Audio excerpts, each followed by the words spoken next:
Hey guys, this is Brad. Just wanted to take a minute to thank you, the listener, for listening and proving you have a growth mindset. Our mission is to curate information from the top influencers around the world.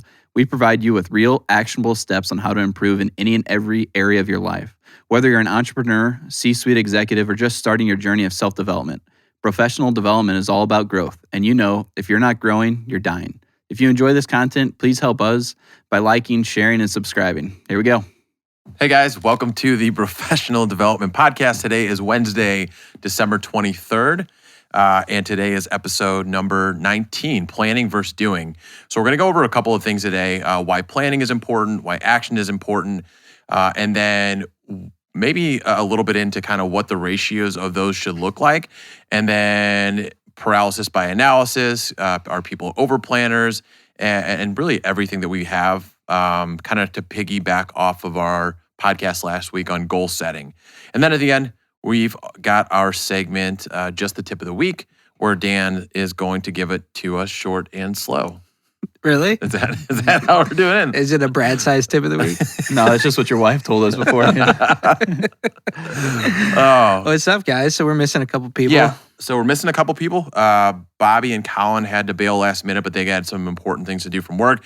This is a super weird time of the year anyway, with the holiday coming up in 2 days, and then New Year's right around the corner. Everyone's planning, trying to get it in before the end of the year. So we understand. Guys are out there making that paper, so we're going to go ahead and take over from here. So I guess just to get it kicked off, planning versus doing. Let's start with planning. Give us your take on like how you go about planning, whether it's weekly, monthly, quarterly, yearly, and why it's important.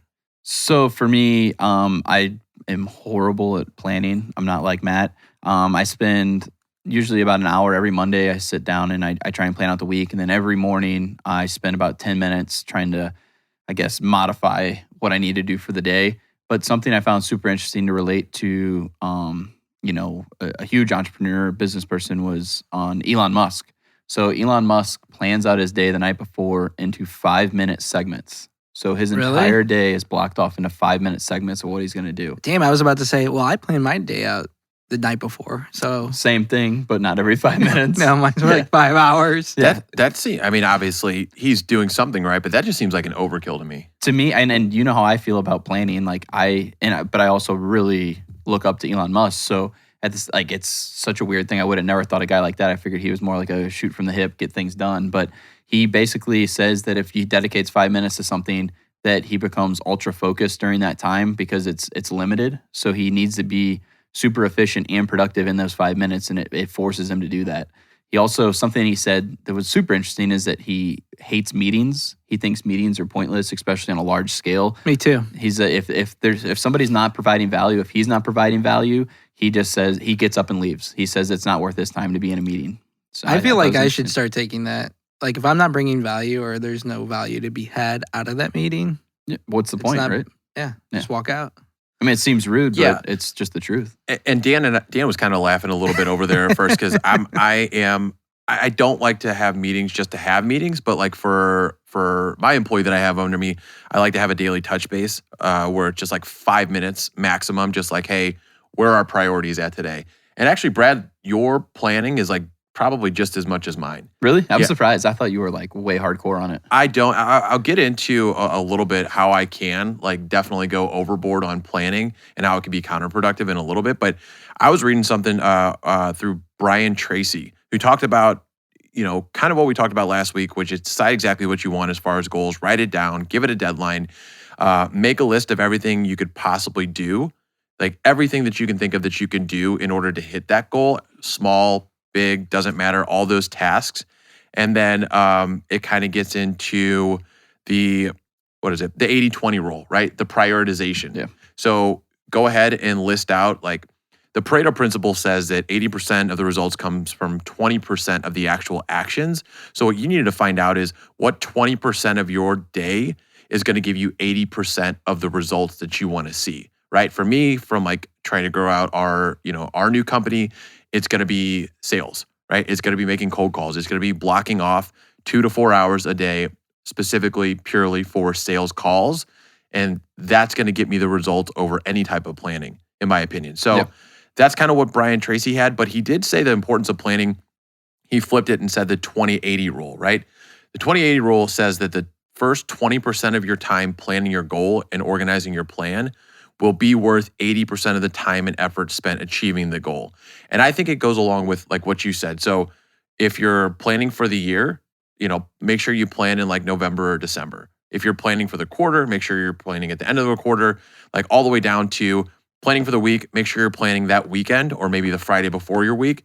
And then if you're planning for the day, plan the night before, right? So make sure that you understand at least where your priorities are. And going back to the book, The One Thing, it's what's the absolute one thing that you can do today that's going to make everything else easier for you? Get that done. And then let the rest of the day fall into place. Yeah, and that's kind of where I'm at too. So I'm not a big long-term planner. Like that's really fucking hard for me to like sit there and plan my next 3 months, 6 months, 8 months. But I do think it's good to have to set those goals, right? And I love planning from a strategy perspective. But when you get into a plan, you start to realize that, if one thing goes wrong or two things go wrong, I think a lot of people quit because that didn't go according to plan, right? Yeah. And so for me, whenever I do a plan the night before for the next day, it makes my day so much easier because I can knock out those priorities, like you said, Matt. But anything outside of that is really, really tough for me because I'm more progress, not perfection. Or progress over perfection. Yep. And that's how I've always been. I've always been somebody that I want to go out and I want to do the work. I want to fail. I want to learn. I just feel like you learn so much fucking faster when you're failing versus like trying to get all the education perfect, trying to get all the research perfect. And so that's what I did in terms of my content this week is I listened to Tony Hawk being interviewed by Tom Bilyeu on the Impact Theory podcast. And they just talked about, Tony Hawk, his goal was always just to get a little bit better, and he ended up being the best in the world. He wasn't trying to be perfect for a score or anything like that. He wasn't trying to plan out whatever moves he was going to do. He was just working on how do I get 1% better. And then I also listened to one by Ed Mylett, Progress, Not Perfection, with Marie Forleo. I might have said that wrong, but basically she talks about how everything's figure outable, but you kind of have to just do it. And a lot of people get the paralysis by analysis because they want to plan and they want everything to be perfect. And then looping back to what I was saying, where some people who have that plan, they get into the plan, one bad thing happens or one thing goes off plan and then they just quit, right? Completely ruins them. Yeah, because they thought, hey, I waited, I did all these things, I made this checklist, and when it doesn't go right, then they just fucking collapse. Yeah. And Matt posed the question of can you be successful without planning and vice versa? And for me personally, I think if you look at the world and people who are successful is obviously a plan creates a good outline of what you need to do to become successful. But at the same time, like you're saying, is you run through so many, you plan A, B, C, D. Eventually, it's like, did you really have a plan that got you the success, or did it just happen from your failures and from learning? So, I mean, for me, I think it's a lot different than maybe your industry. I'm a lot more blue collar focused work where it's like you have to accomplish something. You have to do this every single day. And for you guys, there's a little bit more of like, okay, well, I need to plan out how I'm going to get in contact with this person, how I'm going to get those two together, connect these dots. So I am definitely probably the more shoot from the hip, let it work out, fail, and try and make it happen type guy. Yeah. So, and going off that, Gary Vee says people use strategy as an excuse not to work. And that hits home with me. Like you guys know that I am more of a planner. And I think it comes a lot down to self-awareness, right? Like I understand that I'm a planner, but I need to be at least a little bit of a planner. So I was actually looking back at this, and my Enneagram, which was somewhere here, was Enneagram number 3, the achiever. And I believe that's why I plan more. So when you look at those, if you want to go back to that episode, which I don't know what number it was. All I know is it's just like a motherfucking clusterfuck. And we can link to it in our show notes. So it was a crazy ass episode. We can link to it, but if you haven't looked up Enneagram, it's a personality assessment. The achiever, the key motivators here, and a lot of these hit home whether you think they're good, bad, or indifferent. It's wanting to be affirmed, wanting to distinguish themselves from others, sometimes wanting to have attention, but wanting to be admired and wanting to impress others. So with that being said, a lot of times I can get into this mindset of planning or paralysis by analysis because, I think if it's just perfect, I can avoid discomfort, right? Or I can avoid some type of embarrassment, which is weird because I was a fucking terrible student, but it almost links back to the way that school systems are brought up, right? Yeah. You can plan that we're going to give you the answers, they're going to be in here, and if you do enough work into this, you can get an A, and that's kind of perfection, right?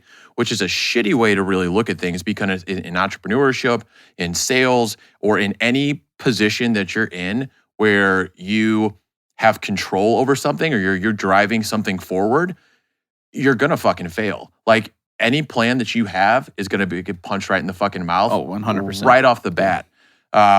It's not something that you can just study for. And if you think otherwise, you're a fool in all reality. Absolutely. Like, plan A is never going to work ever.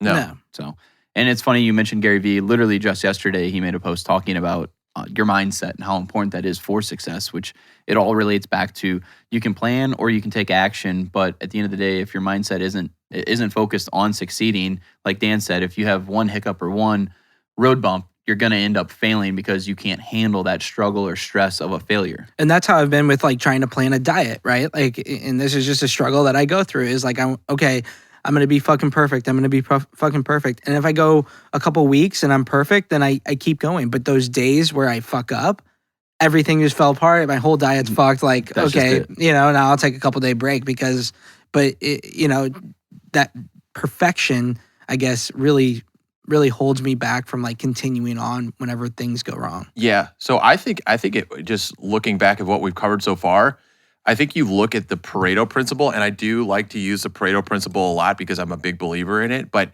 like planning is important, right? Give yourself a skeleton outline, but you do not have to plan for every single detail because you're not going to know what happens, right? So I think like a comfortable mix is like 90-10 or less, right? Even 90 to 5 as far as or 95 to 5 as far as the ratio goes, because the most significant leaps that you're going to take, and I'm realizing that I'm saying this as I'm trying to learn it myself, the most significant steps that you're going to take in efficiency and effectiveness and planning are retrospective, right? Yes. So it's as you continue to move along, it's looking back at what you've done and taking that to learn, to critique, tweak, and then refine your plan so you can paint a better picture of how it's going to look. You're learning from your actions that you take. Yeah. And I was actually going to bring that up is more like backwards planning. I didn't know what to coin it or whatever, but the book, How to Win Friends and Influence. Have you read that, Matt? Mm-hmm. Is that the book where he talks about the insurance guy who was like the number one insurance? Yeah. Okay. And so what he would do every week is on Saturday or Sunday night, he would look back at every fucking conversation he had the week before, and he would mark down what did I do good and what did I do bad. And he ended up being the most successful insurance salesperson in the country because he was looking back and doing the retro thing and auditing all those conversations. And then that helps you plan with what comes next, and you know how to handle those situations when they go off the rails or whatever. And so that's why I think that's super important. And I was actually going to touch on almost the exact same thing. Is what I think is important in the planning process is to audit your time. We talked about auditing your circle, about the people you're associating with. But like you just said, if you don't audit the time that you spent to see was this effective or not effective, you're first of all wasting time, and you're not being as efficient as you could be. And I think that's probably like goes back to what I talked about with Elon Musk. He obviously has his time dedicated in these 5-minute blocks that he knows are important. He's not doing 5 minutes to go tug one off in the bathroom. You know what I mean? Maybe. So he might. He might have a couple of 5-minute blocks out there. Got to get that release every once in a while. Wolf of Wall Street was like 3 or 4 times a day. Was he really? In the movie. Remember when he's like, how often you beat off? Oh, yeah. He's like, once. You I was need gonna to pump those numbers. I don't remember that in The Way of the Wolf, the book. Oh, no. It wasn't in the book for sure. Yeah. But Tony Robbins, he's someone that I will always reference. He says action is the key to everything. Even if you take the wrong action, you can change your approach to everything. And it's keeping that momentum going. I think we're all in agreement here. Planning is important, but you're not getting anything done with action, but you can take action all day, but if you're not auditing what it is that you're doing and trying to get better in your strategy, then it could take you 10 years what it could take you to get in 3 years. Exactly. Yeah. It's all about, time's a precious commodity, as we all know, especially, we're trying to run a business, I have a family.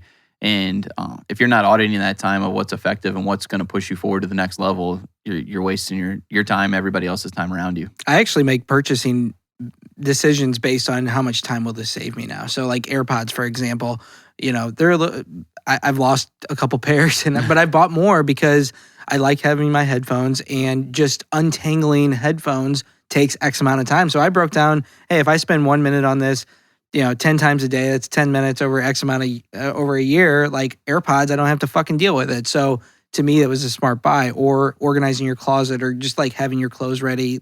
That saves me time having my outfit ready the next day and shit like that. So you could turn on a part of your phone, like there's a Find My iPhone app. Right. Yeah. No, but I actually lost like the pod. I still have Does the that case. not link to the pod? I don't think it links to just one. Oh, okay. And it's probably dead by now. But anywho, I get it. There's my tip of the week. Cool. Matt's tip of the week. Yeah. Now, I guess to circle back, something we always try and do is to have some quotes based around our topic. And the quote I have for this week is from Benjamin Franklin, which is, "Well done is better than well said." So to me, what that spoke was, essentially planning is great, which are your words that are spoken, but until you take action, that doesn't really mean anything. Yep. I think that's a great one. And then I had one from Dwight Eisenhower, which is, planning is everything, but the plan is nothing, right? So planning is important. Planning is how you kind of go about it, but the plan is nothing because, and this is kind of, we'll piggyback off, Simon Sinek said, the plan is irrelevant as soon as you implement it. And he's probably a great guy to read about opinion on planning versus action. Yeah. So. I have one that's, I don't know if I agree with it, but controversial quote. Failing to plan is planning to fail. What do you guys think? I just want to know. That's one of the most popular ones. Yeah. Yeah. And it was actually in the show notes. It was in the notes for the podcast today. Is that where you got it? Yeah. He just Googled it while we were sitting here. I actually did. I just fucking Googled it. Because I'll be honest with you, I didn't have one today. Yeah. So, you know what? It's a good one. And I think we've kind of come to the conclusion that failing to plan is planning to get to your destination, in a lot longer time than you originally allotted for. Yes. I like that. Fair? That's fair enough for me. Cool. That was a quick one, but again, we did a piss poor job of planning our days because Colin and Bobby are out. Dan and I were about 15 minutes late. So one of us was on time. Brad had that time We blocked couldn't off. Control our day, though. Brad was the only one that was on time. I could have controlled my day, but I was your fucking ride. You had somebody drag you down, didn't you? I have a brand new car and the fucking battery is dead. That sucks.